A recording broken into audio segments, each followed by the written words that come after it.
Mis hermanos, el Señor les bendiga. Espero se encuentren todos muy bien y que cuando escuchen este audio sea para ustedes como un abrazo de parte del Señor, de parte mía en el nombre del Señor Jesucristo. Hoy continuamos con nuestro Salmo 107 y les recuerdo que somos casa de sacrificio. Como casa de sacrificio, el Señor nos está enseñando de qué manera hemos de interceder en los últimos tiempos y nos da como base el Salmo 107. Y continuamos hoy. Hemos visto cómo el Señor nos va adentrando en nuestra tarea, en nuestro ministerio y en el llamado que Él hace a la iglesia de los últimos tiempos. Hoy continuamos con esta palabra acerca de la iglesia y el cumplimiento de las profecías.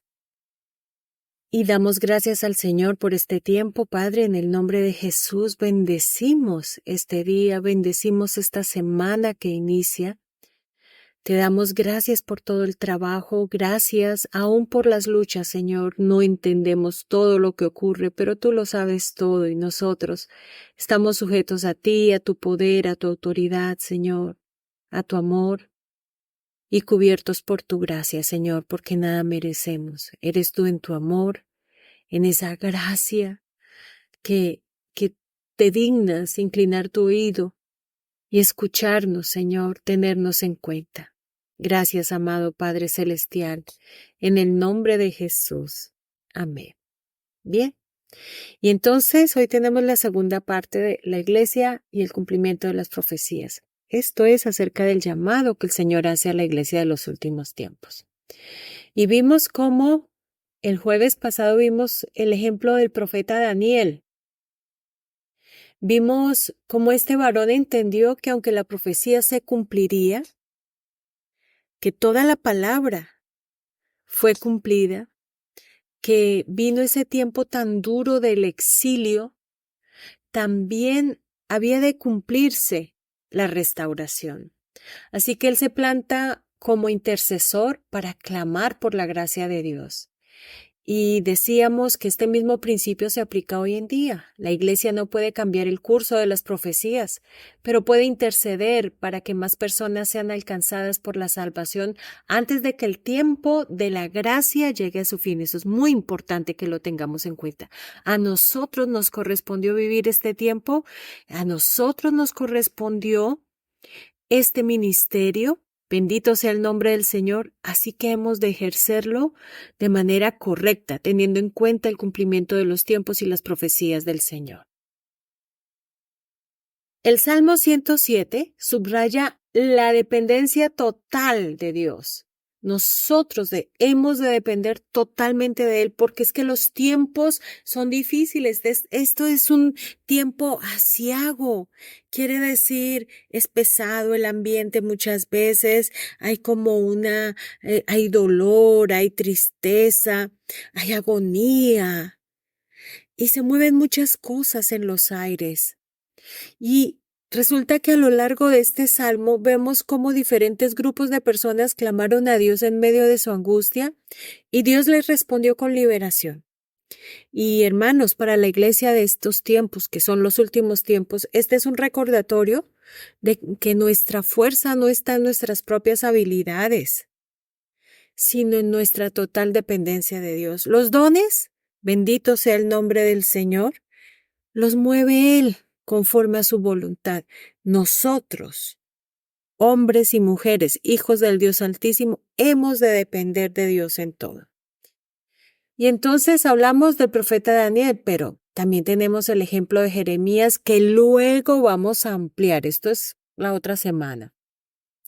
Jeremías es un ejemplo claro de un profeta que clamó a Dios en medio del juicio que era inminente, ineludible, no había manera de detenerlo. Y Dios revela a Jeremías que Jerusalén sería destruida a causa de la desobediencia de Israel. El profeta Jeremías sabía que este juicio era, como les decía, inevitable y que Dios estaba cumpliendo sus advertencias. No son amenazas, son advertencias. Y había de cumplirse su palabra. Jeremías en el pasaje del capítulo 31 nos habla del nuevo pacto. Por eso vamos a ampliar todo esto sobre Jeremías la otra semana. Y continuamos, tenemos un ejemplo.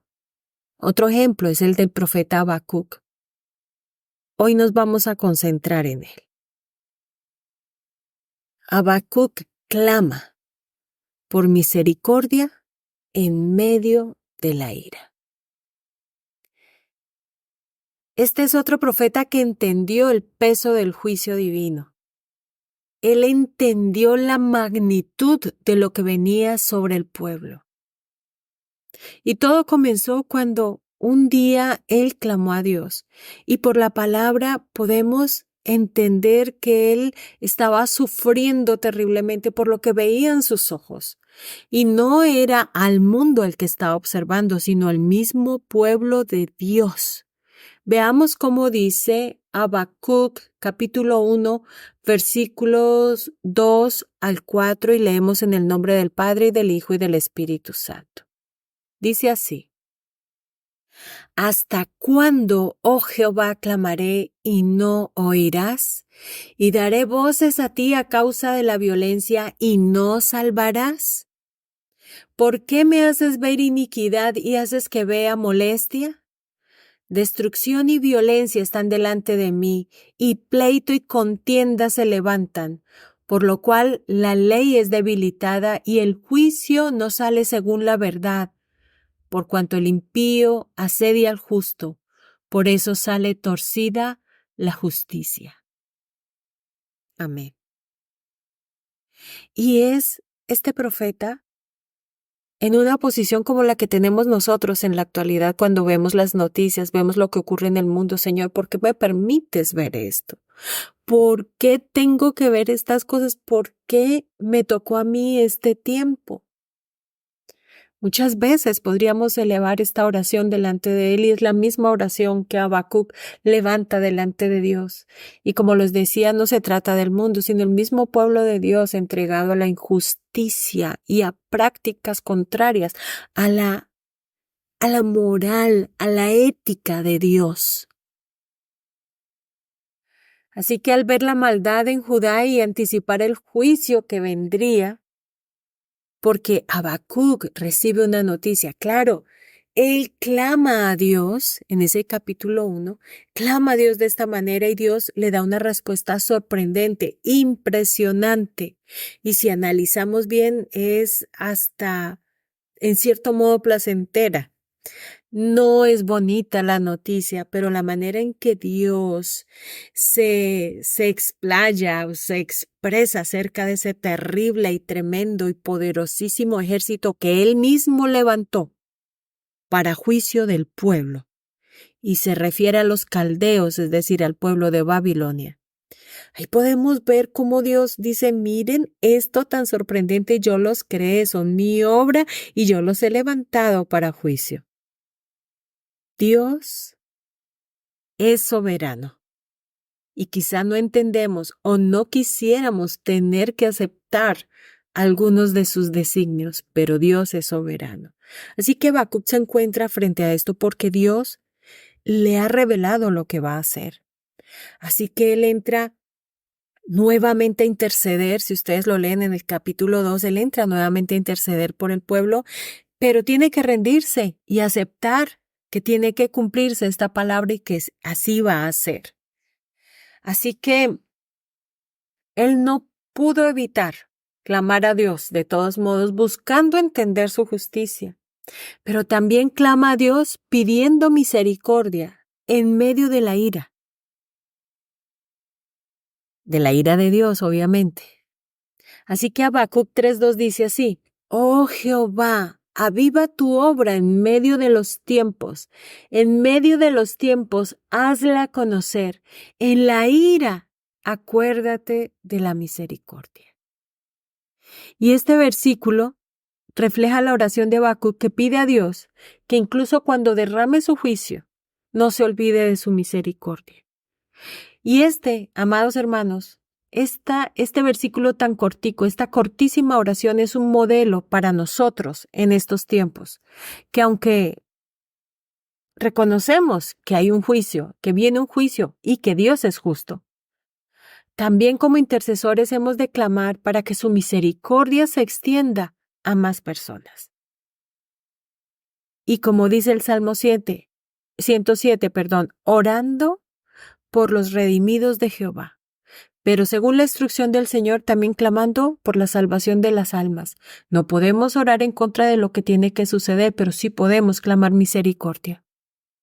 Habacuc, al ver la destrucción de Judá por Babilonia, porque debía suceder, él lo vio como profeta en el tiempo profético, es decir, antes de que sucediera.